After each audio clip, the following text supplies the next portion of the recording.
And Quiet Flows the Dawn, Part 2, by Mikhail Sholokhov, continued. Do you hear music in your sleep? It is not a separate, slender melody, but a mighty, growing, perfectly harmonized hymn. Who doesn't love beauty? I love it in all, even its smallest manifestations. And won't life be beautiful under socialism? No more war, no more poverty or oppression or national barriers. Nothing. How human beings have sullied, have poisoned the world. How much human misery has been poured out. She turned passionately towards Bunchuk and sought for his hand. Tell me, wouldn't it be sweet to die for that? Tell me, yes? What is there to believe in if not in that? What is one to live for? It seems to me that if I die in the struggle... She pressed his hand to her chest so that he felt the muffled beating of her heart, and gazing up at him with a deep, darkened glance, she whispered, And if death is not instantaneous, then the last thing I shall feel will be that triumphant, disturbingly beautiful music of the future. Bunchuk listened with bowed head. He was inflamed by her youthful, passionate outburst, and through the rhythmic clatter of the wheels, through the scrape of the carriage and the ring of the rails, he thought he heard a great, intangible melody. A shiver ran down his back. He went to the outer door and threw it open with a kick of his boot. The wind burst whistling into the platform, bringing with it steam, a prickly, snowy dust, and the incessant, powerful roar of the engine. Bunchuk and Anna arrived at Voronezh on the evening of January 29th. They spent 2 days there, learning that the Don Revolutionary Committee had been driven out of Kamenska by the Chornytsov troops. They followed it to Milyarova. Milyarova was alive and active with people. Bunchuk remained there only a few hours and left by the next train for Gluboka. The next day he resumed command of the machine-gun detachment, and the following morning took part in the battle which ended in the defeat of the Chornytsov forces. After Chornytsov had been smashed, Bunchuk had unexpectedly to part from Anna. One morning she came running from staff headquarters, excited and a little sad. Do you know Abramson's here? He badly wants to see you. And I've some more news. I'm going away today. Where to? He asked in amazement. Abramson, I, and several other comrades are going to Lugansk on agitation work. So you're deserting our detachment? He asked coldly. She laughed and pressed her flushed face against his chest. Confess, you aren't sad because I'm deserting the detachment, but because I'm deserting you. But it's only for a time. I'm sure that I shall be of more service in that work than with you. Agitation is more in my line than machine guns. She gave him a roguish look. Even under so experienced a commander as Bunchuk. She went behind a screen to change her clothes. When she returned, she was wearing a soldier's khaki tunic girdled with a leather belt, and her old black skirt, patched in places but spotlessly clean. She had recently washed her hair, and it fluffed and broke away from the knot.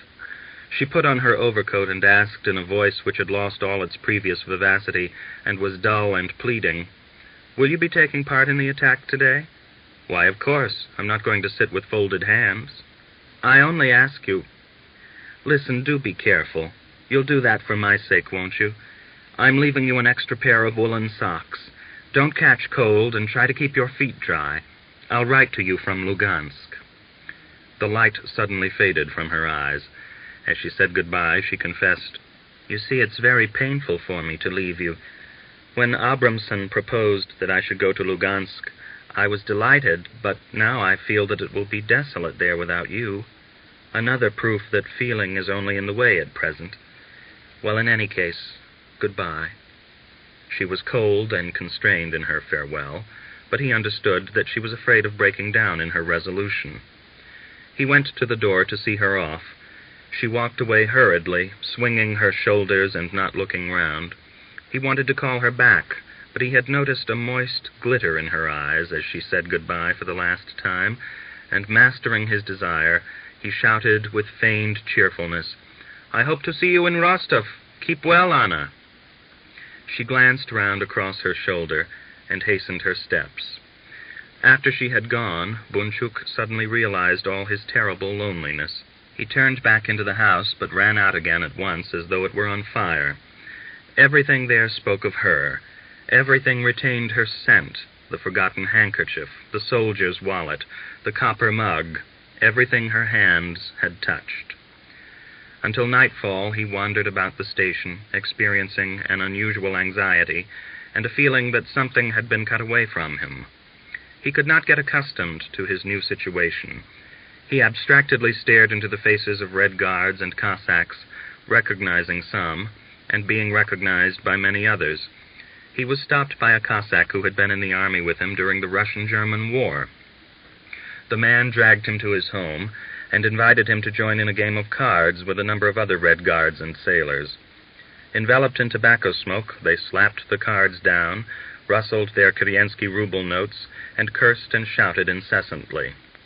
Bunchuk longed for air, and under the pretext that he had to take part in an attack within the hour, he left without saying goodbye to anyone. Chapter 5.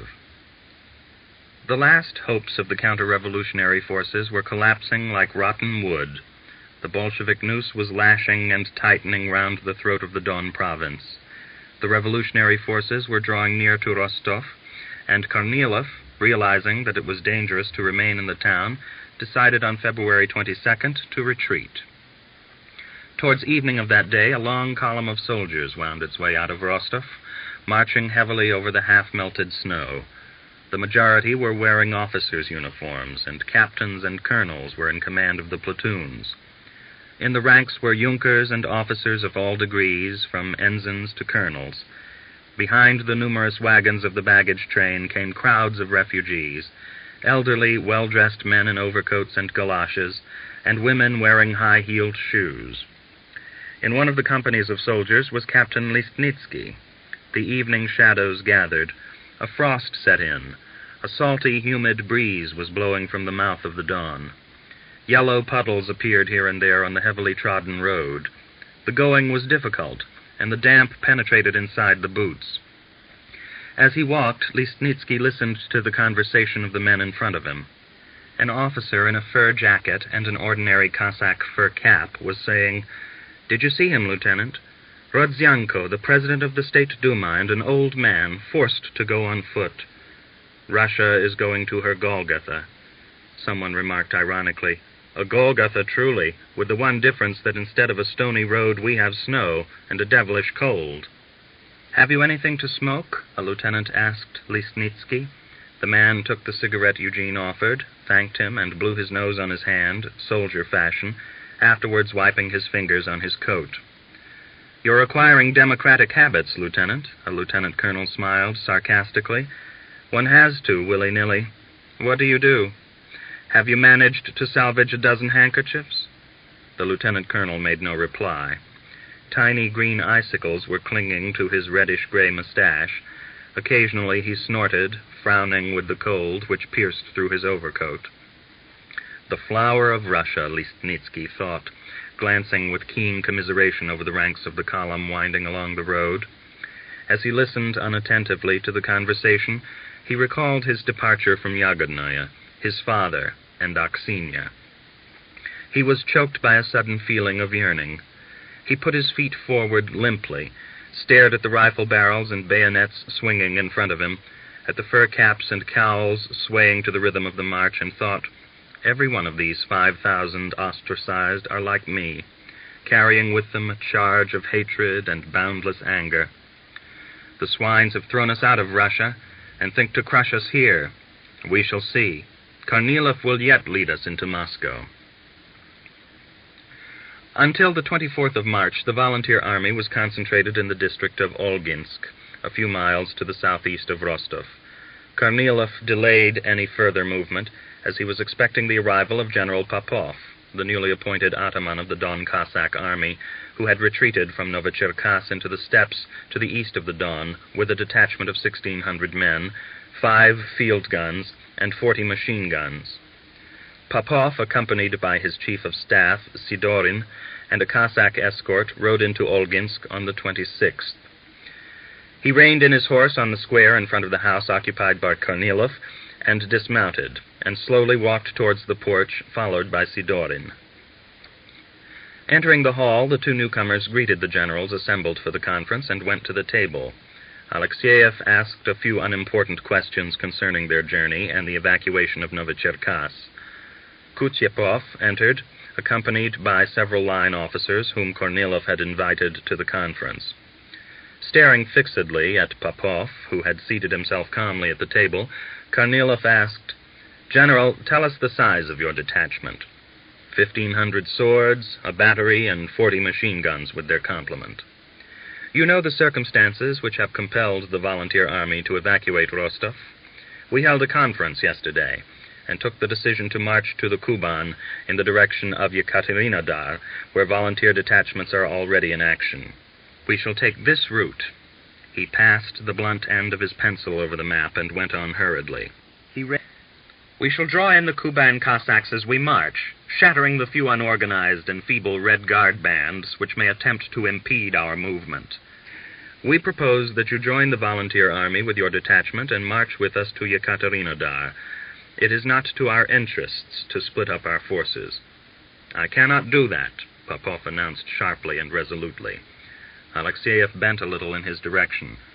Why not, if I may ask, he said. Because I cannot abandon the territory of the Don province and retire into the Kuban. Covered on the north by the Don, we shall await events in the steppe. We cannot count on any active movement on the part of the enemy because the thaw will set in soon, and it will be impossible to send artillery or cavalry beyond the Don.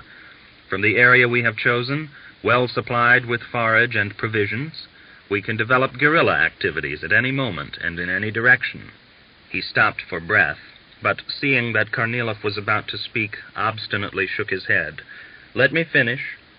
In addition, there is one very important factor, and we of the command have got to take it into account. That is the attitude of our Cossacks. If we retreat to the Kuban, there is a danger of our detachment breaking up. The Cossacks may refuse to go. It must not be overlooked that the permanent and the strongest contingent of my detachment consists of Cossacks, and they are by no means so morally reliable as your own men, for instance. And I cannot risk losing all my detachment. You must pardon me. I have told you our decision and must assure you that we are not in the position to change it. Of course, it is not to our interest to split our forces, but there is one way out of the difficulty. I suggest that, taking what I have said into account, it would be more sensible for the volunteer army not to retreat into the Kuban, but to join the Don detachment in the steppe beyond the Don. There it will be able to rest and recuperate, and in the spring will be reinforced by fresh volunteers from Russia. Kornilov looked at Alexeyev, evidently uncertain which course to take, and seeking support from another authority. Alexeyev, accustomed to decide a question quickly and with exhaustive clarity, expressed himself in few words in favor of the march to Yekaterinodar. In that direction it will be easier for us to break through the Bolshevik ring and to join forces with the detachment already in action there, he ended. But if we don't succeed, Lukomsky cautiously asked. Alexeyev ran his fingers over the map. Even if we are not successful, he said, we still have the possibility of retreating to the Caucasian mountains and there dispersing the army. The discussion went on for some time longer, but supported by the majority of the generals, Kornilov held to his decision to march by a devious route into the Kuban, collecting horses for the equipment of cavalry as he went. The conference broke up. Kornilov exchanged a few words with Popov, coldly said goodbye and went to his room, followed by Alexeyev. Colonel Sidorin went out onto the porch and cried cheerfully to his aide-de-camp, "The horses!"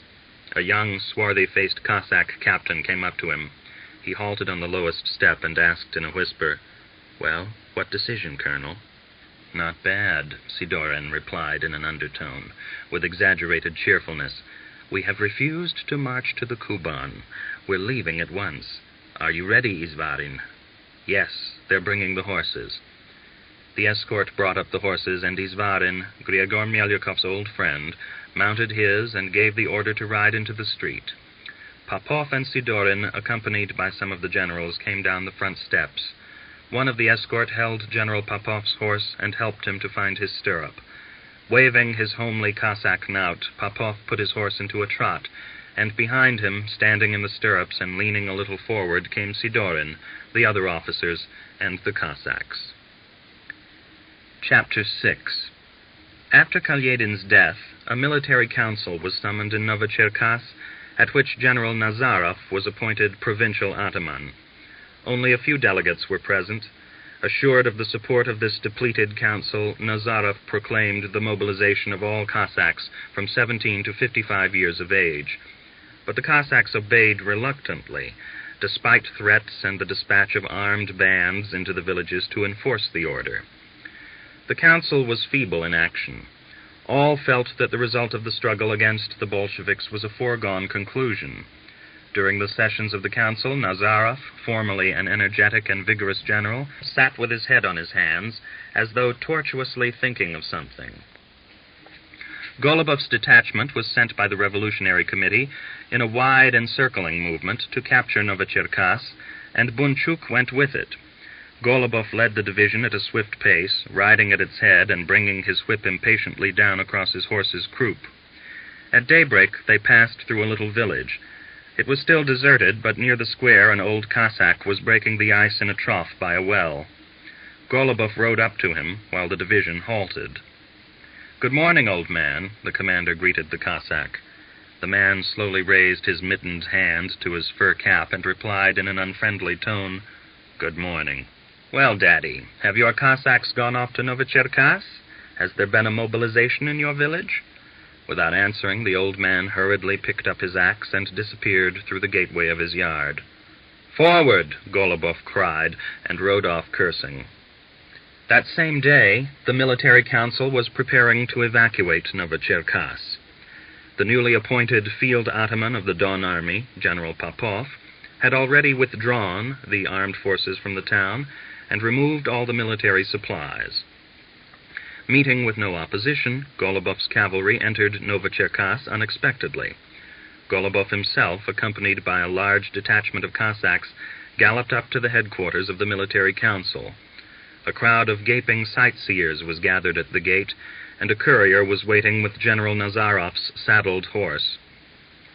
Bunchuk jumped from his horse and seized his hand machine gun. With Golubov and the other Cossacks, he ran into the house. At the sound of the door being flung open, the delegates assembled in council in the spacious hall turned their heads and went white. "Stand up," Golubov commanded tensely, as though on parade. Surrounded by Cossacks, he hurried to the head of the table.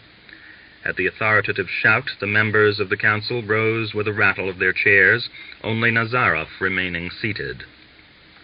"How dare you interrupt a session of the military council?" the general demanded in an angry voice. "You are arrested. Silence." Golubov turned livid. He ran to Nazarov, tore the epaulets from the general's uniform, and roared hoarsely, "Stand up, I tell you. Take him away. Who am I talking to, brass hat?" Bunchuk had set up his machine gun at the door.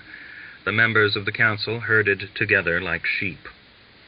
Past Bunchuk, the Cossacks dragged Nazarov, Voloshinov, the chairman of the council, and several others. His sword clattering, his face crimson, Golubov followed them. One of the members of the council caught at his sleeve. "Mr. Colonel, where are we to go?" Another thrust his head across Golubov's shoulder. "Are we free?" he asked. "Go to the devil," the commander shouted, pushing them away. As he reached Bunchuk, he turned on them and stamped his foot. "Clear off to hell, I don't want you." "Well, what are you waiting for?" Bunchuk spent the night in his mother's house. Next day, the news came that Rostov had been captured. He at once obtained Golubov's permission to go to Rostov, and rode off the next morning. Arrived in Rostov, he worked 2 days in the staff headquarters, and visited the offices of the Revolutionary Committee. But neither Abramson nor Anna was there. On the 3rd day, he went again to the Revolutionary Committee. As he was going up the stairs, he heard Anna's deep voice coming from a room. The blood rushed to his heart. He slowed his step and pushed open the door. The room was thick with tobacco smoke. He saw Anna standing at the window with her back to the door. Abramson was sitting on the window ledge with hands clasped beneath his knee, and a tall red guard with Lettish features was standing at his side.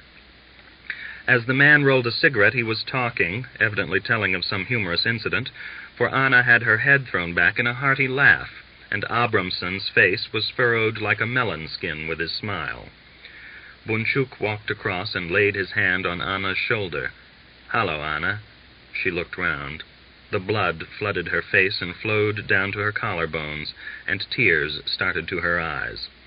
"Where have you sprung from? See, Abramson, he's looking like a new coin, and you were anxious about him," she stammered without raising her eyes. Unable to control her agitation, she turned and walked towards the door. Bunchuk squeezed Abramson's hot hand, exchanged a few words with him, and then, with a foolish, boundlessly happy smile on his face, went to Anna. She had recovered her self-control, and welcomed him with a smile, a little angry at her own embarrassment. "Well, and how are you?" she asked. "When did you arrive? Are you from Novocherkass? Were you in Golubov's division? Well, and what is the news?" He replied to her questions without removing his unwinking, heavy gaze from her face. Her own eyes faltered and turned away from his. "Let's go out into the street for a minute," she proposed. As they turned to go, Abramson called after them, "You'll be back soon? I've got work for you, Comrade Bunchuk. We're already thinking of making use of you." "I shall be back in an hour," he replied. In the street, Anna gazed right into Bunchuk's eyes and waved her hand angrily. Ilya, how badly I lost control of myself, just like a girl. It was because of the unexpectedness of seeing you, and also because of our half-and-half relation to each other. Really, though, what is my relation to you? That of idyllic husband and wife? You know, at Lugansk, Abramson once asked me, 'Are you living with Bunchuk?' I denied it, but he's a very observant man and cannot but see what happens right under his eyes. He didn't say anything, but I could see by his look that he didn't believe me." "But tell me all about yourself." "Oh, how we made the work go at Lugansk. We gathered a detachment of 211 bayonets. We carried on organizational and political activities. But I can't tell you all about it in 2 words. I'm still upset with your unexpected arrival. Where are you sleeping?" she asked. "At a comrade's house." He stammered over the lie, for he had slept his nights in the staff headquarters. "You'll transfer to our house this very day. Do you remember where I live? You took me home once." "I'll find it. But isn't it rather crowding you?" "Don't be silly. You'll be crowding nobody. And in any case, don't talk about it." So it was decided. In the evening, he collected his belongings into his capacious soldier's kit bag and went to the street on the outskirts where Anna lived. On the threshold of a small brick house, he was met by an old woman. Her features had some distant resemblance to Anna's. She had the same bluish-black glitter in her eyes and a slightly hooked nose, but her furrowed and earthy skin and her fallen mouth betrayed her age. "Are you Bunchuk?" she asked. "Yes." "Come in, will you? My daughter has told me about you." She led him into a small room, showed him where to put his things, and with rheumatically contorted fingers pointed around the room. "This is where you will sleep. That is your bed." She spoke with a noticeably Jewish accent. Beside her in the house there was a young girl, deep-eyed, like Anna. A little later, Anna herself arrived, bringing life and animation with her. "Has anyone been here? Has Bunchuk arrived?" she asked. Her mother replied in Yiddish, and Anna strode firmly to the door of Bunchuk's room. "May I come in?" she called. "Yes, yes." He rose from the chair and went to meet her. She looked him over with a satisfied, smiling glance and asked, "Have you had anything to eat? Come into the other room." She led him by his sleeve into the larger room and said, "Mother, this is my comrade." And she smiled. During the night, shots cracked like acacia seed pods over Rostov. Occasionally a machine gun rattled, then the sound died away, and the night, the gracious, somber March night, wrapped the streets again in silence. Bunchuk sat up till late in his scrupulously tidy little room. "I lived here with my little sister," she told him. "You see how modestly we lived, just like nuns. No cheap pictures or photographs, nothing to show that I was a student in the high school." "How did you manage?" he asked her. Not without pride, she replied, "I worked at a factory and gave lessons." "And now?" "Mother takes in sewing. The 2 of them need very little." He told her details of the capture of Novocherkass. and the battles in which he had taken part since she left him. She gave him impressions of her work in Lugansk and Taganrog. At 11 o'clock, as soon as her mother had put out the light in her room, she said good night and left him. Bunchuk was assigned to work in the Revolutionary Tribunal attached to the Don Revolutionary Committee. The tall chairman of the tribunal, hollow-cheeked and faded of eye, with incessant activities and sleepless nights, led him to the window of his room and asked, "When did you join the party?" "Aha, good. Well, you will be our commandant. Last night we sent our previous commandant to join Kalyedin because he was taking bribes. He was nothing but a sadist, a bestial swine, and we don't want that type in our ranks. It's dirty work we're doing, but we must retain full consciousness of our responsibility to the party. Understand rightly what I'm saying." He laid extra emphasis on this phrase. "And we must preserve humanity. Of necessity, we are physically exterminating the counter-revolutionaries, but we mustn't make a circus of the job. You understand me? Well, that's good. Now go and take over." That same night, Bunchuk, in charge of a squad of Red Guards, shot 16 counter-revolutionaries at midnight, taking them some 3 miles outside the town. Among them were 2 Cossacks, the rest being inhabitants of Rostov. Almost every night thereafter they carried those sentenced to death out of the town, and hasty graves were dug, some of the Red Guards and the condemned working side by side. Then Bunchuk would draw up his squad of Red Guards, and in an iron hollow voice would give the command, "At the enemies of the revolution," a wave of his revolver, "fire!" After a week of this work, he withered and darkened, as though drawn by the earth. His eyes became sunken, and the nervously twitching eyelids failed to hide their cold and yearning glitter. Anna saw him only at night, for she was working in the Revolutionary Committee and came home late. But she always waited up until the familiar knock at the window told of his arrival. One night he returned as usual after midnight. She opened the door and asked, "Will you have some supper?" He did not reply, but passed into his own room, stumbling drunkenly. He flung himself just as he was, in greatcoat, boots, and cap, onto his bed. Anna went to him and glanced into his face. His eyes were stickily filmed, spittle was dribbling from his bared teeth, and his hair, thin after typhus, lay in a damp strand over his brow. She sat down at his side.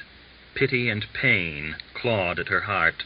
She whispered, "Is it hard for you, Ilya?" He squeezed her hand, ground his teeth, and turned to the wall. So he fell asleep, saying not a word. He muttered indistinctly and miserably in his sleep, and tried to jump up.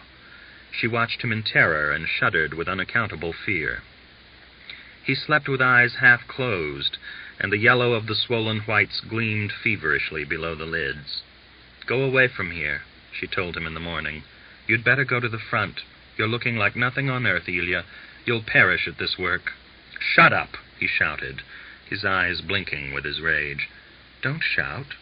Have I offended you?" He was quiet at once, as though his shout had released the fury pent up in his breast. He looked wearily at his palms and said, "The destruction of human filth is a filthy business. To shoot them down is injurious to the health and to the mind, you see. Damn it all." For the first time he cursed indescribably in her presence. "For such filthy business volunteer either fools and beasts or fanatics. We all want to live in a flower garden, but to the devil with them. Before the flowers and trees can be planted, the dirt must be cleared away. The earth must be dunged. The hands must be soiled." He raised his voice, although Anna had turned silently away. "The filth must be exterminated, and yet they are fastidious about the job," he shouted, thundering his fists on the table and blinking his bloodshot eyes. Anna's mother glanced into the room, and he recollected himself, and spoke more quietly. "I will not give up this work. I feel positively that I am being of service here. I shall rake away the filth, dung the earth, so that it will be more fertile, more fruitful. Some day, happy people will walk over it. Perhaps my own son that I haven't got will walk there too." He laughed gratingly and joylessly. "The music of the future, do you remember, Anna? How many of these serpents, these ticks have I shot? The tick is an insect that eats into the body. I've killed dozens with these hands." He stretched out his long-nailed, black-haired hands, clenched like a vulture's talons, then dropped them onto his knees and said in a whisper, "To the devil with it all. Let it burn so that the sparks fly and no smoke comes. Only I am tired. That's true. A little more, and then I'll go off to the front." "You're right."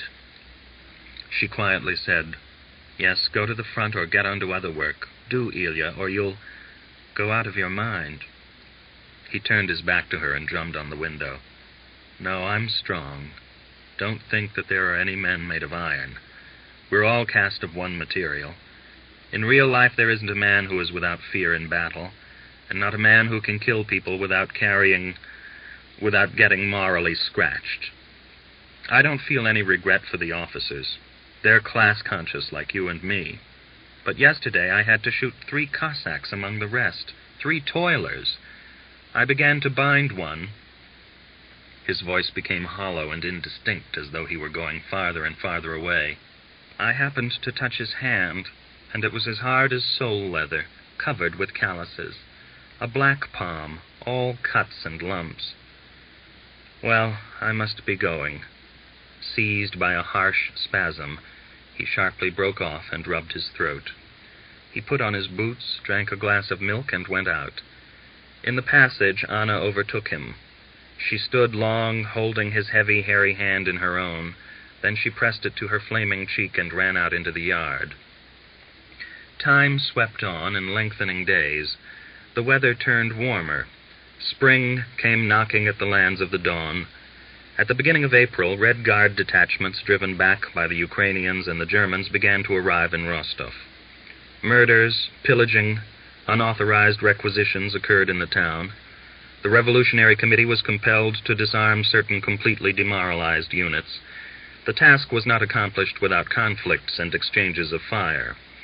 Around Novocherkask, the Cossacks were stirring. In March, like buds on the poplars, clashes broke out in the villages between the Cossacks and the Russian settlers. Risings rumbled here and there, and counter-revolutionary conspiracies were discovered. But Rostov went on living a passionate, full-blooded life. Crowds of soldiers, sailors, and workers promenaded up and down the main street of an evening. They held meetings, they husked sunflower seeds, spat into the little streams running over the pavements, and flirted with the women. As before, they worked, ate, drank, slept, died, gave birth, made love, hated, breathed the salty sea breeze, and lived in the grip of great and petty passions. Days sown with menace were approaching Rostov. The air was laden with the scent of the thawing black earth and the blood of imminent battles. One sunny, pleasant day, Bunchuk returned home earlier than usual and was surprised to find Anna already there. "But you are always so late. Why are you early today?" he asked her. "I'm not feeling very well." She followed him into his room. He removed his outdoor clothes and said with a smile of tremulous joy, "Anna, after today I shall not be working in the tribunal." "What are you saying? Where are you going?" "To the Revolutionary Committee. I had a talk with Sholokhov today. He promised to send me somewhere into the district." They had supper together, and afterwards he lay down to sleep. In his agitation he could not get to sleep for a long time, but lay smoking, tossing on the hard mattress. He was greatly satisfied to leave the tribunal, for he felt that a little more and he would not last, but would break down under the strain. He was finishing his 4th cigarette when he heard the light scrape of the door. Raising his head, he saw Anna. Barefoot and only in her shift, she slipped across the threshold and quietly approached his bed. Through a chink in the shutter, the misty green light of the moon fell on her bare shoulders. She bent over him and laid a warm hand on his lips. "Move over. Not a word." They lay down together. Her burning legs were trembling at the knees. She raised herself on her elbow and passionately whispered into his ear, "I've come to you. Only quieter. Quieter. Mother's asleep." She impatiently brushed back a strand of hair, as heavy as a bunch of grapes, from her forehead. Her eyes smoked with a bluish fire, and she whispered roughly, tormentedly, "If not today, then tomorrow I may be deprived of you. I want to love you with all my strength." She shuddered violently with her own resolution. "Well, quickly."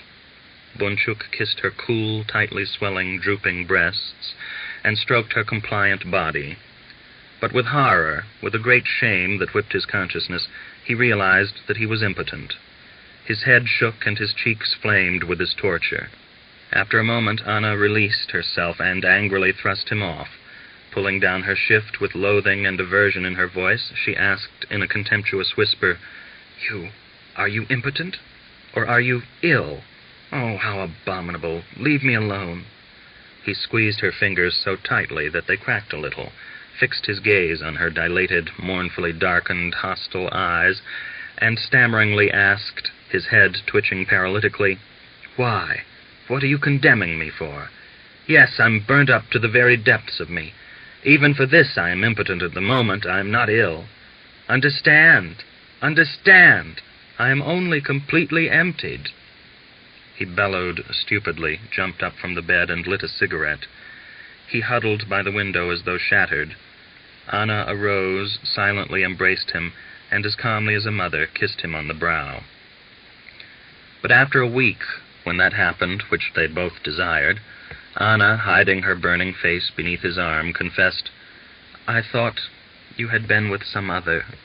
I didn't realize that the work had exhausted you so much."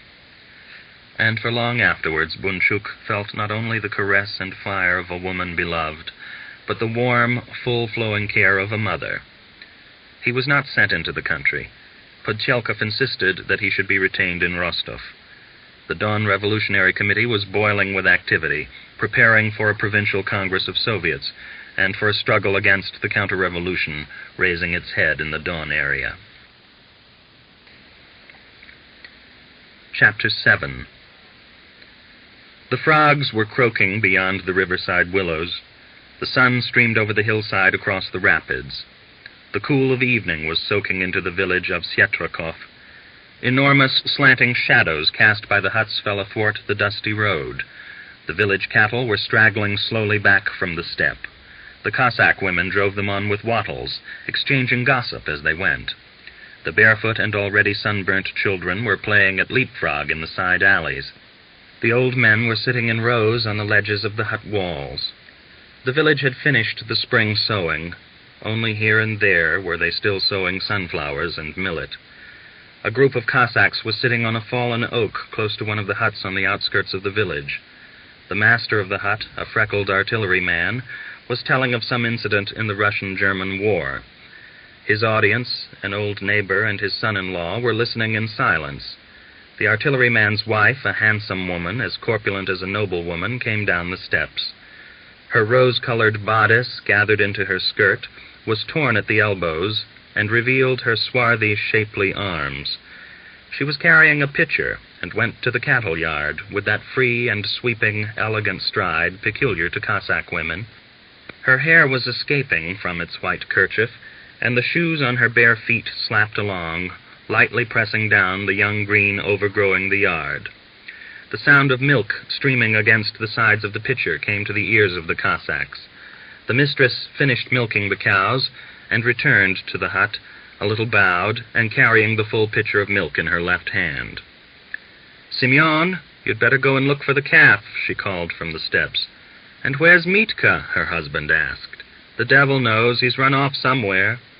The Cossack rose unhurriedly, and went to the corner of the street.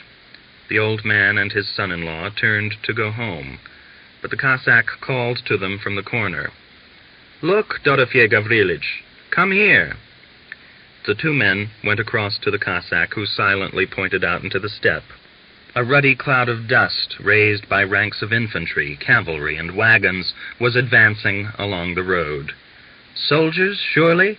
The old man screwed up his eyes in astonishment and set his palm to his white eyebrows. "What are they?" the Cossack wondered. His wife came out of the yard gate, her jacket flung across her shoulders. She gazed into the steppe and groaned anxiously. "Who are they? Jesus Christ, how many there are! They're not out for any good, that's certain." The old man turned and went to his yard, crying to his son-in-law, "Come into the yard, there's no point in standing and staring." Children and women came running to the corner, followed by crowds of Cossacks. The column of soldiers was winding along the road across the steppe about a mile from the village. The wind brought the sound of their voices, the snorting of horses, the rumble of wheels. "They're not Cossacks. They're not our folk," the artilleryman's wife said to him. He shrugged his shoulders. "Of course they're not Cossacks. Maybe they're Germans? No, they're Russians. Look, you can see their red flag." A tall Cossack came up. He was evidently suffering from malaria, for he was a sandy yellow and was wrapped up in sheepskin and felt boots. He raised his shaggy fur cap and said, "You see that flag? They're Bolsheviks. It's them, right enough." Several riders broke away from the head of the column and galloped towards the village. The Cossacks exchanged glances and silently began to melt away. The girls and children scattered in all directions. Within a minute or two, the street was deserted. The group of riders galloped into the village and rode up to the oak where a few minutes earlier the 3 Cossacks had been sitting. The artilleryman was standing by his gate. The leader of the riders, in Kuban uniform, and with a great crimson silk scarf across his khaki shirt, rode up to him. "Good health, Cossack. Open the gate." The Cossack turned pale and removed his cap. "And who may you be?" he asked. "Open the gate," the soldier shouted. The horse, glancing askance with evil eyes and champing at the bit, struck its forefeet against the wattle fence. The Cossack opened the wicket gate, and the riders rode into the yard in single file. Their leader jumped nimbly from his saddle and strode towards the hut steps. While the others were still dismounting, he had reached the steps, had seated himself, lit a cigarette, and offered the Cossack his case. The man refused.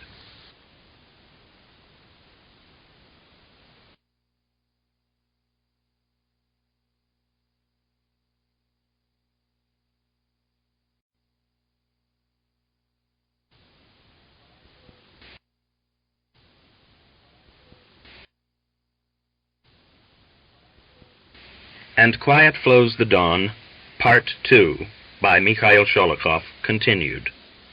While the others were still dismounting, he had reached the steps, had seated himself, lit a cigarette, and offered the Cossack his case.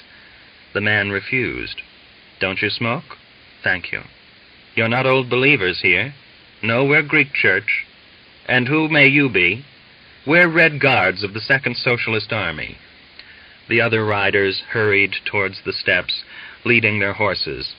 They tied them up to the balustrade. One of them, a spindle-shanked man with hair falling like a horse's mane over his brow, went to the sheep pen. He threw open the gate as though he were the master, bent down, fumbled at the partition of the pen, and pulled out a large sheep by its horns.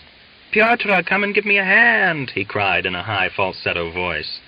A soldier in an Austrian tunic ran to help him.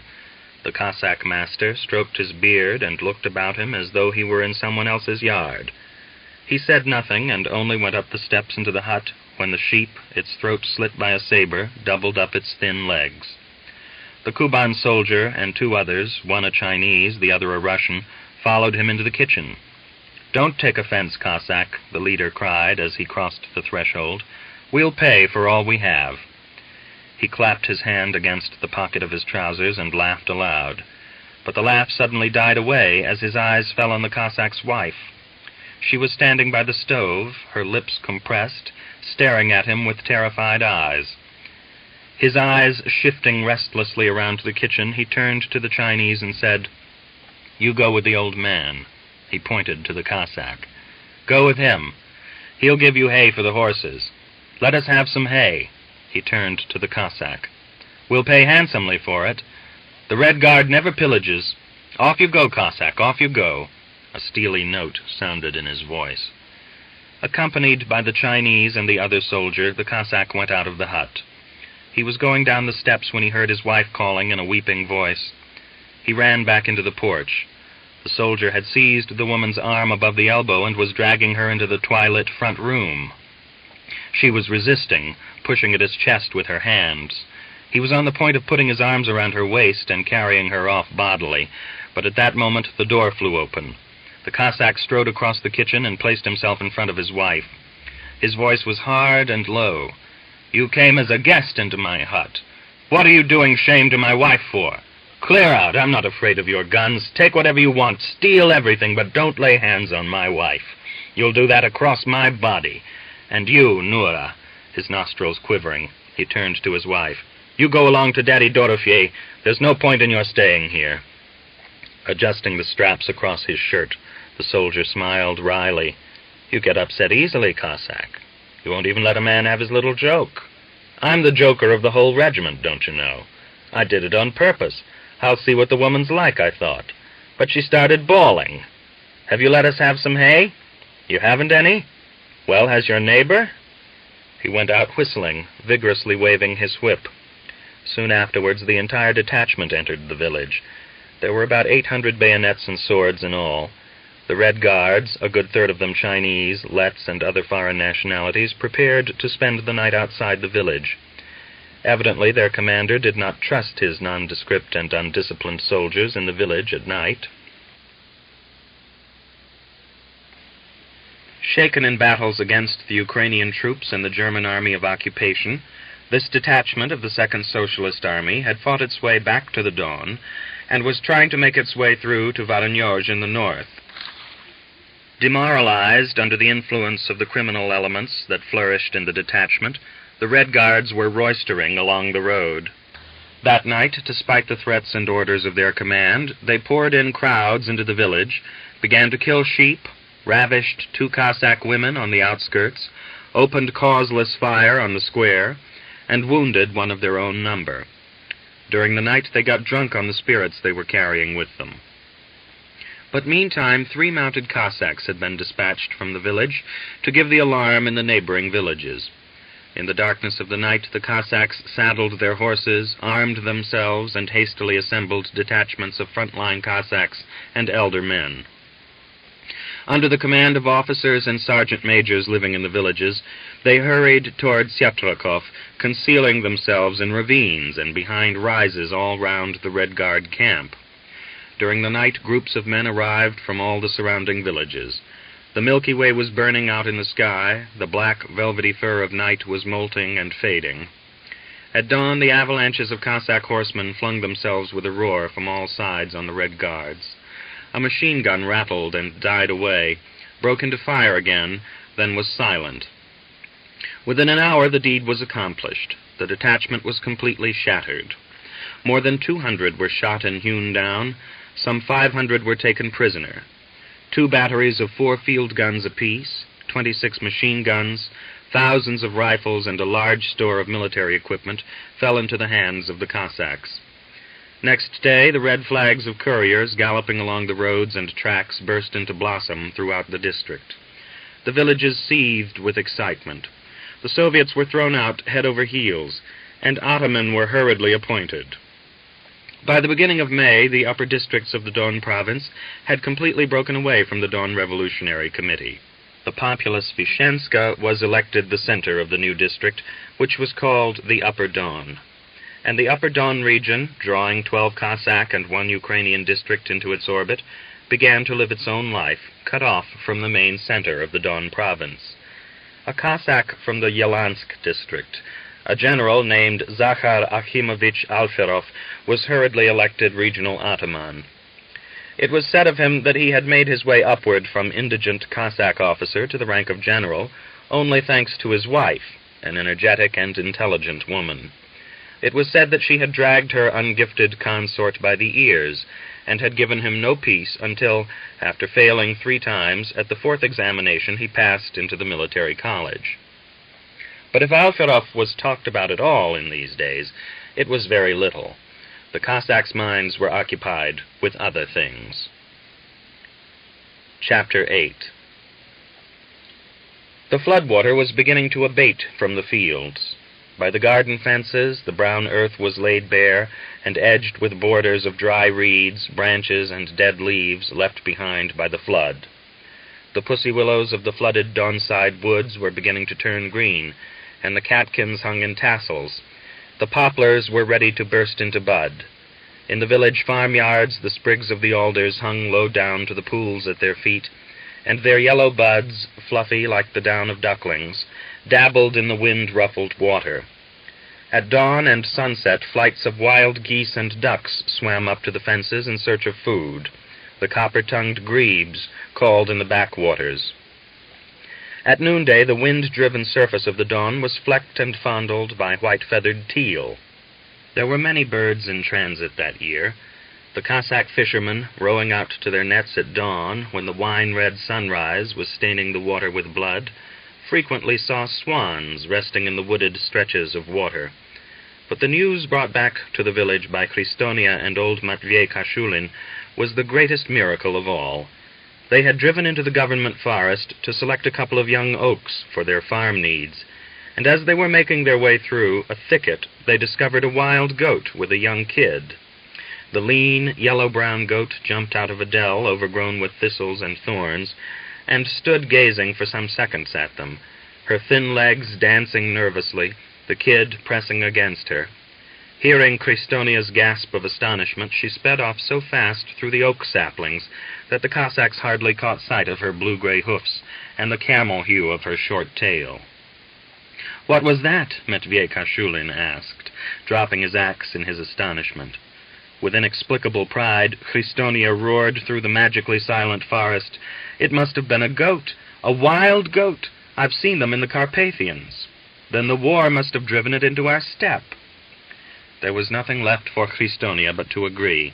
"That must be it," he said. "And did you see the kid with her?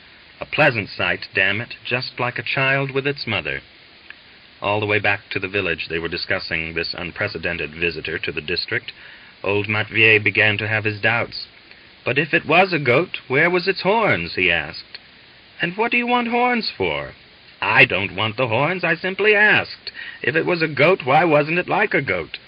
Have you ever seen a goat without horns? That's the point. Maybe it's some sort of wild sheep." "Old man, you've lived past your time." Christonia took offense.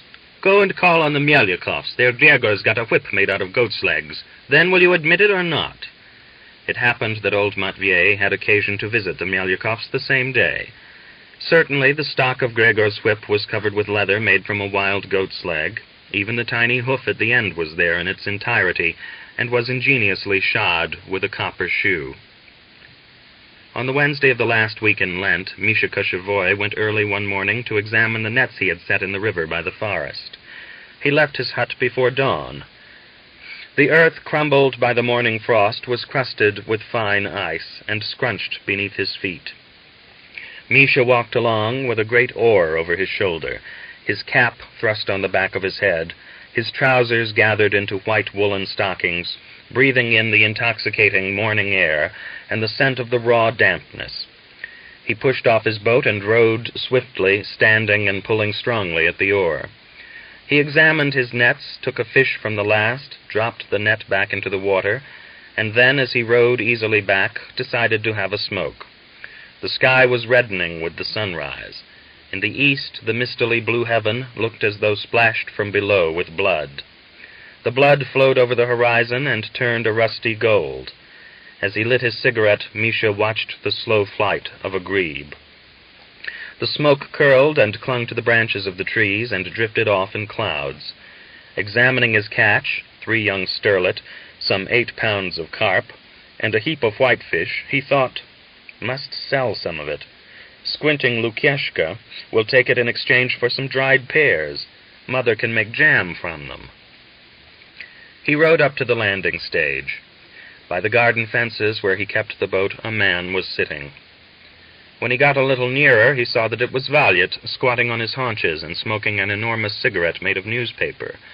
His sly little eyes gleamed sleepily, and his cheeks were overgrown with the scrub of hair. "What do you want?" Misha shouted to him. His voice went bouncing over the water like a ball. "Row closer." "Do you want some fish?" "What should I want fish for?" Valyat shook with a fit of coughing, spat violently, and reluctantly stood up. His ill-fitting greatcoat hung on him like a coat on a scarecrow. His sharp, unwashed ears were covered by the hanging flaps of his cap. He had only recently returned to the village, accompanied by the doubtful fame of a Red Guard man. The Cossacks asked him where he had been since he was demobilized, but Valyat gave evasive answers, avoiding the dangerous questions. To Ivan Alexeyevich and Misha Koshevoy he admitted that he had spent 4 months in a Red Guard detachment in the Ukraine, had been captured by the Ukrainian national troops, had escaped and joined the Red Army close to Rostov, and had given himself furlough to get a rest and re-equip himself. Valyat took off his cap, stroked his bristling hair, looked around, then went to the boat and muttered, "There's bad business afoot. Bad. Stop your fishing for fish, or we'll go on fishing and forget everything else." "What's your news? Tell me," Misha asked, squeezing Valyat's hand with his own fishy paw, and smiling warmly. They had long been close friends. "Yesterday, Red Guards were smashed up at Migulinsk. The struggle has begun, brother. The fur's beginning to fly." "What Red Guards? How did they get to Migulinsk?" "They were marching through the district, and the Cossacks set about them and have driven the prisoners to Kargin. They've already begun a field court-martial there. Today they're going to mobilize everybody in Tatarsk." Koshevoy tied up his boat, poured his fish into a basket, and walked away with great strides. Valyat danced along in front like a young horse, his coat-tails flying, his arms swinging. "Ivan Alexeyevich told me. He's just relieved me. The mill's been working all night, and he had it straight from the horse's mouth. An officer from Vishenska has called at Mochov's."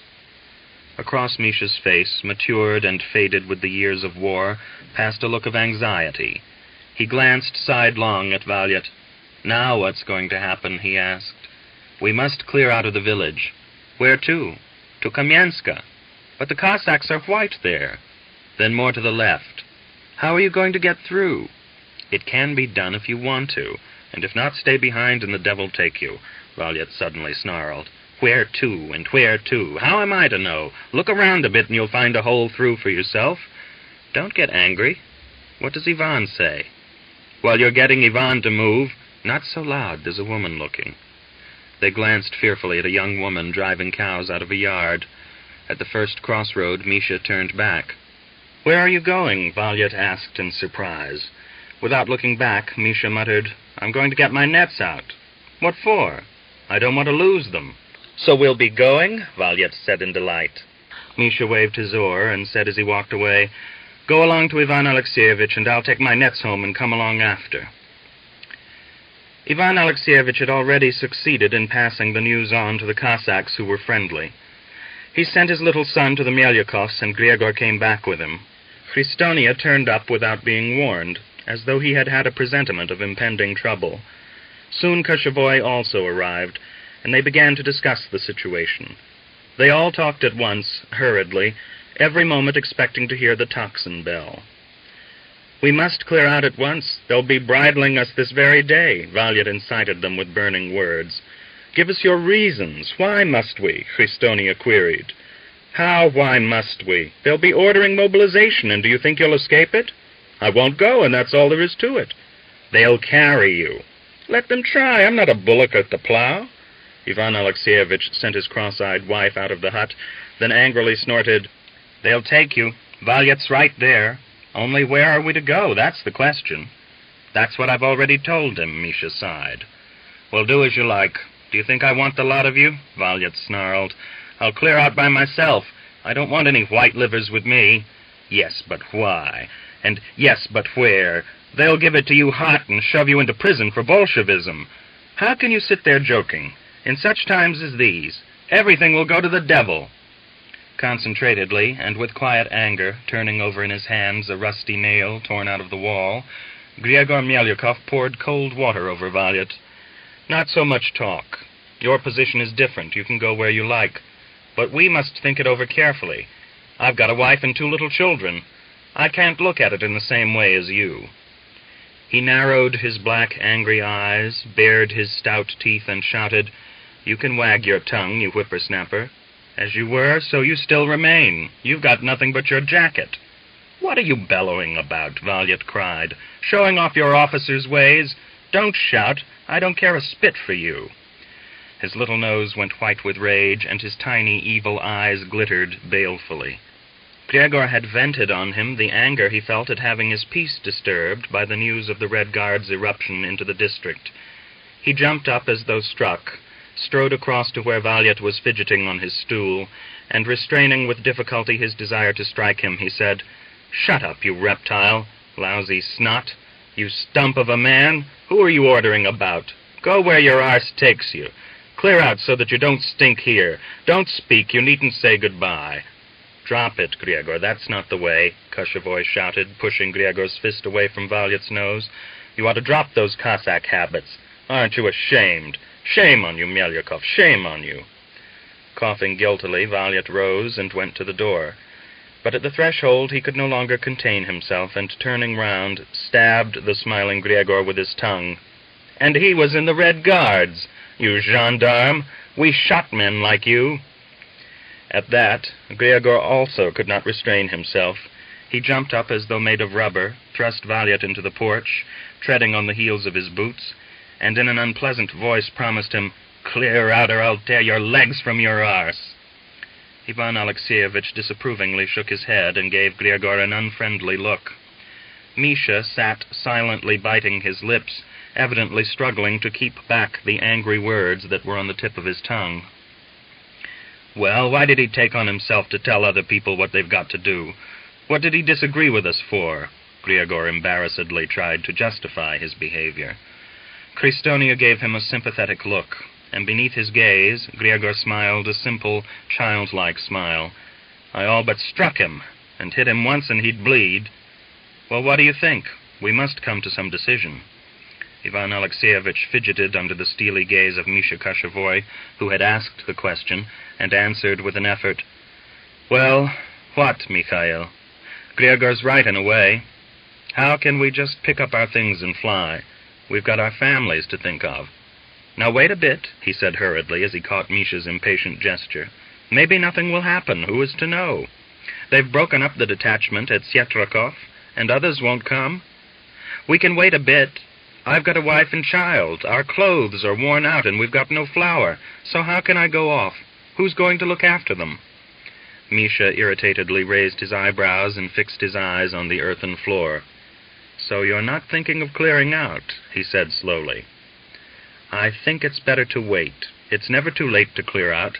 What do you think, Griegor, and you, Kristonia?" Finding unexpected support from Ivan and Kristonia, Griegor spoke more animatedly. "Why, of course, that's just what I said. That's what I fell out with Valiant over. Are we to break with everything, 1, 2, and off we go? We've got to think it over. Think it over, I say." As he finished speaking, there was a sudden clang from the bell in the church tower, and the sound flooded the square, the streets, the alleys.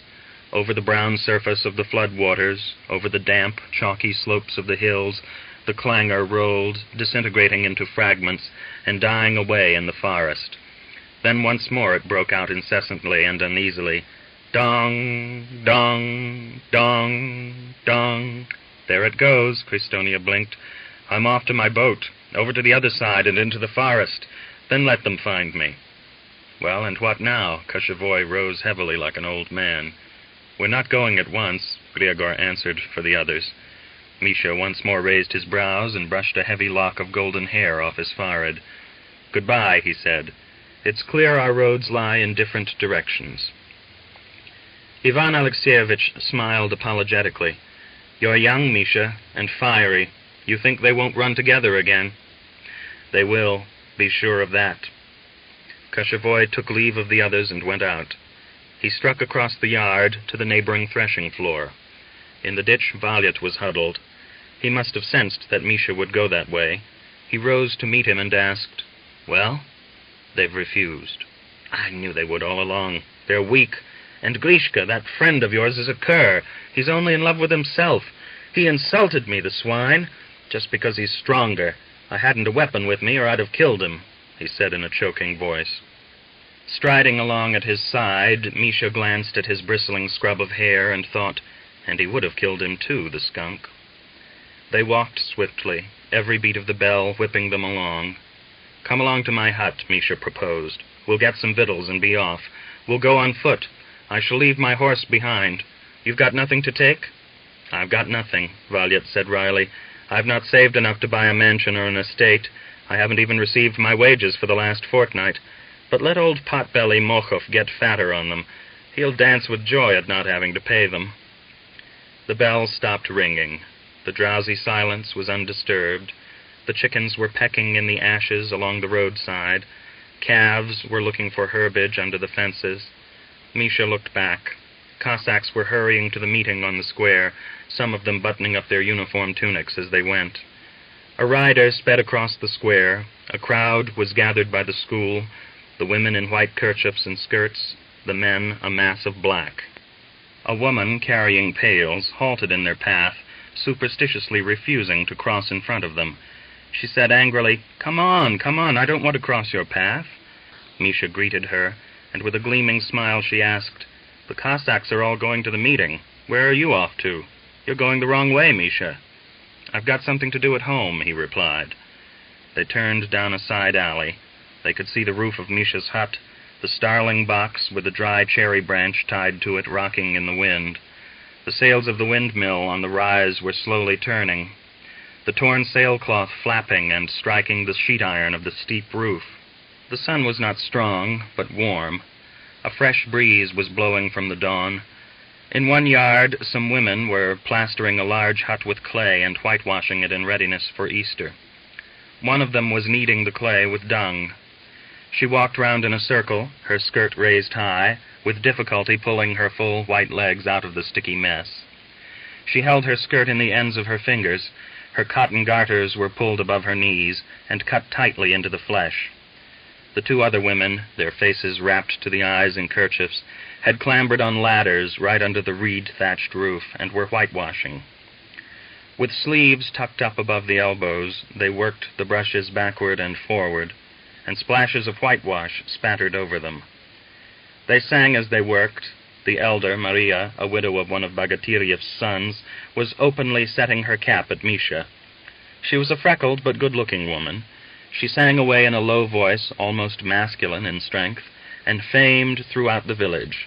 "Ah, there's no one suffers more." The other women took up the words, and the three voices tunefully carried on the bitter, naively complaining song. "Then my darling at the war.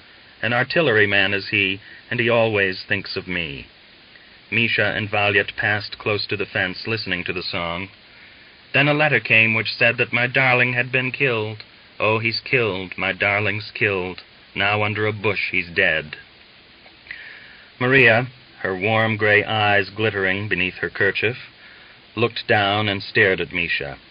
Her bespattered face lighting up with a smile, she sang in a deep, amorous voice, and his curls, his golden curls in the wind were tossed about, and his eyes, his deep black eyes, a black raven pecked them out. Misha smiled the tender smile he always kept for women. Maria glanced around, then bent down from the ladder and said, "Where have you been, dear?" "Fishing." "Don't go far, and we'll go into the barn and have a cuddle." "You shameless hussy." Maria clicked her tongue, and with a laugh waved the wet brush at Misha. The drops of whitewash scattered over his jacket and cap. "You might lend us Valyat at least. He could help us clean up the hut," the other women cried after them, smiling and revealing her milky white teeth. Maria muttered something to her, and they burst into laughter. "Lewd bitches," Valyat frowned, hastening his steps, but Misha corrected him with a languishing and gentle smile. "Not lewd, only merry.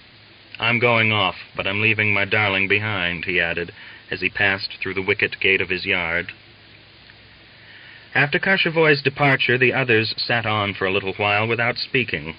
The tocsin bell rocked over the village and rattled the little window panes of the hut. Ivan Alexeyevich stared out through the window. A crumbly morning shadow cast by the shed fell over the ground. The dew lay grayly on the young grass. Even through the glass, the sky showed azure. Ivan glanced at Christonia's hanging head. "Maybe that will be the end of it. The Migolinsk people have broken up the Reds, and they won't come farther." "No!" Old Gregor's body twitched. "They've started, and they'll keep on. Well, shall we go to the square?" Ivan Alexeyevich reached for his cap, and resolving his doubts asked, "Well, maybe we've got Rusty after all? Mikhail's hot-headed, but he's an active lad. He's a reproach to us." No one answered. They went out silently and turned towards the square. Ivan Alexeyevich walked along pensively, staring at the ground. He was oppressed with the thought that he had taken the wrong path and had not followed the dictates of his conscience. Valyet and Misha were right. They all ought to have gone without hesitating.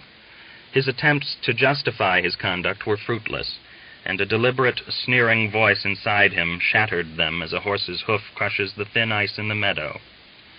The one thing he firmly resolved upon was to desert to the Bolsheviks at the first opportunity. His resolve was definitely taken while he was walking to the square, but he told neither Gregor nor Christonia, mournfully realizing that they were passing through different struggles from his, and already in the depths of his heart afraid for them. They had all three jointly turned down Valyet's proposal, each giving his family as the excuse, but each of them knew that the excuse was inconclusive and did not justify their decision. Now each was feeling awkward in the other's company, as though they had done something dirty, shameful. They were silent, but as they passed Mochov's house, Ivan Alexeyevich could endure the sickening silence no longer, and he said, "There's no point in hiding it. We came back from the front Bolsheviks, and now we're crawling into the bushes. Let others fight for us, but we'll stay with our women." "I've done my share of fighting. Let others have a go," Gregor snarled and turned away. "And what are they?" Christonia added. "A lot of robbers. Ought we to join such? What sort of Red Guards do they call that? Raping women, robbing the Cossacks. We've got to see what we're doing. The blind man always falls over the chair." "And have you seen all this, Christonia?" Ivan sternly asked. "The people are talking about it." "Ah, the people." The square was a rich blossom of Cossack striped trousers, caps, and here and there a shaggy black fur cap. All the men of the village were gathered. No women were there, only the old men, the Cossacks who had been at the war, and still younger men. The very eldest stood in front, leaning on their sticks. Honorary judges, the members of the church council, the school managers, and the church warden. Gregor's eyes searched for his father's black and silver beard, and found him standing at the side of Miran Grigorievich. In front of them, in his gray, full-dress tunic and medals, old Grishaka was leaning on his knobbly stick. Together with Panteleimon and Miran were all the elders of the village. Behind them stood the younger men, many of them comrades in arms with Gregor. On the other side of the ring he noticed his brother Pyotr, his Russian shirt adorned with the orange and black ribbons of the Cross of St. George. On his left was Mitka Korshinov, lighting a cigarette from that in the hand of Prokhor Zhikov. Behind were crowded the youngest Cossacks. In the center of the ring, at a rickety table with all four legs pressed into the soft, still damp earth, sat the chairman of the village revolutionary committee. At his side stood a lieutenant unknown to Gregor, dressed in a khaki cap with a cockade, a leather jacket with epaulets, and khaki breeches. The chairman of the revolutionary committee was talking agitatedly to him, and the officer stooped a little to listen with his ear close to the chairman's beard. The meeting hummed like a beehive. The Cossacks were talking and joking among themselves, but on all faces were looks of anxiety. Someone could wait no longer, and shouted, "Begin! What are you waiting for? Almost everybody's here." The officer straightened up, removed his cap, and said as simply as though in his own family circle, "Elders of the village, and you, front-line Cossack brothers, you have all heard what has happened at the village of Syetrakhov. A day or two ago, a detachment of Red Guards arrived at the village. The Germans have occupied the Ukraine, and as they moved towards the Don province, they threw the Red Guards back from the railway. The Reds entered Syetrakhov and began to pillage the Cossacks' possessions, to ravish their women, to carry out illegal arrests, and so on. When the neighboring villages heard what had happened, they fell on them with arms in hand. Half the detachment was destroyed, the remainder taken prisoner. The Migulinsk and Kazansk districts have flung the Bolshevik government out of their areas. From small to great, the Cossacks have risen in defense of the peaceable Don. In Vishenska, the Revolutionary Committee has been flung out neck and crop, and a district ataman has been elected, and the same in the majority of the villages. At this point in the speech, the old men gave vent to a restrained mutter, and the chairman of the Revolutionary Committee fidgeted on his seat like a wolf caught in a trap. Everywhere detachments are being formed. You also ought to form a detachment of frontline Cossacks in order to defend the district from the arrival of new savage robber hordes. We must set up our own administration. We don't want the Red government. They bring only debauchery and not liberty. And we shall not allow the peasants to violate our wives and sisters, to make a mockery of our Greek church faith, to desecrate our holy temples, to plunder our possessions and property. Don't you agree, elders?" The meeting thundered with the sudden "agreed." The officer began to read out a proclamation. Forgetting the papers, the chairman slipped away from the table. The crowd of elders listened without uttering a word. The front-line men behind whispered lifelessly among themselves. As soon as the officer began to read, Griagor slipped out of the crowd and turned to go home. Miran Grigorievich noticed his departure and nudged Panteleimon with his elbow. "Your younger son is slipping off," he whispered. Panteleimon limped out of the ring and shouted imperatively, "Griagor!" His son turned half round and halted without looking back. "Come back, my son." "What are you going away for? Come back!" came a roar of voices from the crowd, and a wall of faces turned in Griagor's direction. "And he's been an officer. He was among the Bolsheviks himself. He's shed Cossack blood, the Red Devil." The shouts reached Griagor's ears. He listened with grating teeth, evidently struggling with himself. It seemed as though in another minute he would go off without a look back. But Panteleimon and Pyotr gave sighs of relief as he wavered, and then, with downcast eyes, returned to the crowd. The old men overwhelmingly carried the day. With savage haste, Miran Grigorievich was elected ataman. His freckled face graying, he went into the middle of the ring and confusedly received the symbol of his authority, the ataman's copper-headed staff from his predecessor. He had never been ataman before, and when they called for him, he hesitated, and at first refused the position, saying that he had not deserved such an honor, and that he was illiterate. But the old men insisted, and so unusual were the circumstances of the election and the state of semi-war in the district, that at last he agreed. The election was not carried out as in former days, when the district ataman had arrived in the village. The Cossack heads of families had been summoned to a meeting, and a ballot had been taken. Now it was simply, those for Korshunov stepped to the right, and the entire crowd had surged that way. Only the cobbler, who had a grudge against Korshunov, had remained standing alone in his place like a blasted oak in a meadow. Miran had hardly had time to blink when the staff was thrust into his hand, and a roar went up. "Now, how about treating us? Up into the air with the new ataman!" But the officer intervened and cleverly directed the meeting towards a business-like settlement of the problems remaining. He raised the question of electing a commander for the village detachment, and must have heard about Griagor in Vishenska, for he began by praising him, and through him the village. "It would be well," he said, "to have a commander who has been an officer. In the event of a fight, it will be more successful, and there will be fewer losses. And you've got plenty of heroes in your village. I cannot impose my will upon you, but for my part I recommend you to elect Cornet Melyakov." "Which one? We've got two of them." The officer ran his eyes over the crowd and shouted with a smile, "Griagor Melyakov. What do you think, Cossacks? A good man. Griagor Melyakov, he's a tough nut. Come into the middle of the ring. The elders want to look at you." Thrust forward from behind, Griagor, his face crimson, emerged into the middle of the ring and looked around him venomously. "Lead our sons!" Matvei Kashulin stamped his stick and crossed himself with a flourish of his arm.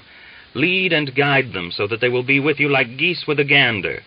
As the gander defends its family and saves them from both man and beast, so you watch over them. Earn 4 more crosses, may God grant it. Panteleimon Prokofyevich, you've got a son, and a fine brain in his head. You lame devil, how about a drink?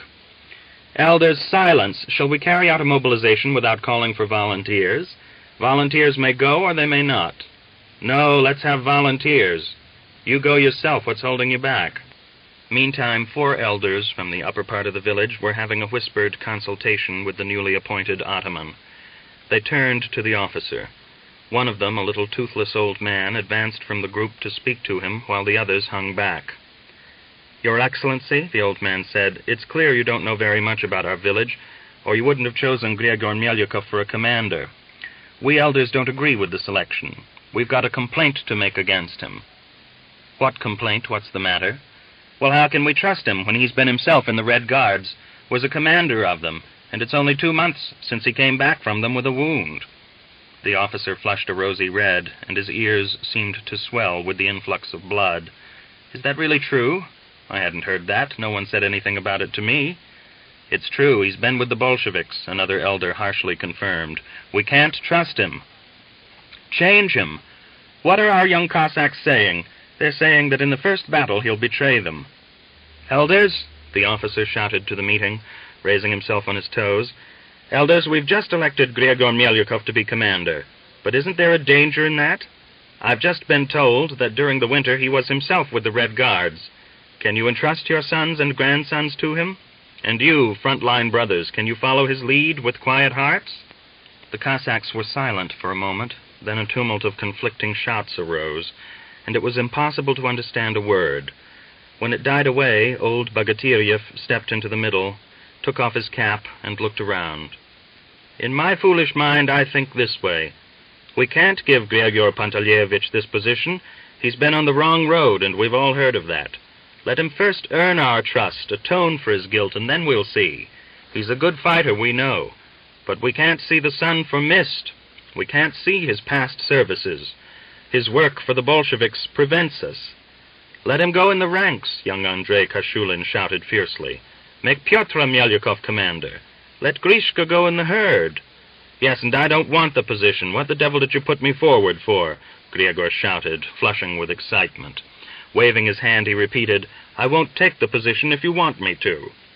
He thrust his hands into the depths of his trouser pockets, and with bowed back stalked away. Shouts followed him. "Stinking filth! That's his Turkish blood coming out. He won't keep quiet. He wouldn't keep his mouth shut even to the officers in the trenches. Come back! After him! Hoo! Boo!" It was long before the meeting quieted down again. In the heat of argument, someone jostled someone else. Someone's nose began to bleed. One of the youngsters was suddenly enriched with a swelling beneath his eye. When silence was at last restored, they elected Pyotr Melyukov commander, and he almost glowed with pride. But now, like a mettlesome horse confronted with too high a fence, the officer came up against an obstacle. When the next step of calling for volunteers was taken, no volunteers were forthcoming. The front-line men, who had been restrained in their attitude throughout the meeting, hesitated and were unwilling to enroll, although they urged others on. "Why don't you go, Anike?" But Anikushka muttered, "I'm too young. I haven't any whiskers yet." "None of your jokes, trying to make a laughing stock of us," old Kashulin howled right into his ear. "You enroll your own son?" Anikushka retorted. "Prokhor Zhikhov," came a shout from the table. "Shall we put your name down?" "I don't know," he replied. Mitka Korshunov went with a serious face up to the table and breathlessly ordered, "Write my name down." "Well, who else?" "How about you, Fyodor Borovskov?" "I'm raptured," Fyodor muttered, modestly dropping his eyes. The front-line men roared with laughter and chaffed him unmercifully. "Take your wife with you. Then if the rupture's troublesome, she'll cure it." But the elders began to get annoyed and swore. "Enough, enough. What are you so merry for?" "A good time for making jokes." "Shame on you boys," one of them shouted. "What of God? God won't overlook it. There are people dying, and you... Think of God." "Ivan Tamilin," the officer looked around. "I'm an artilleryman," Tamilin replied. "Shall we put you down? We need artillerymen." "Oh, all right, write me down then." Anikushka and several others began to rally Tamilin.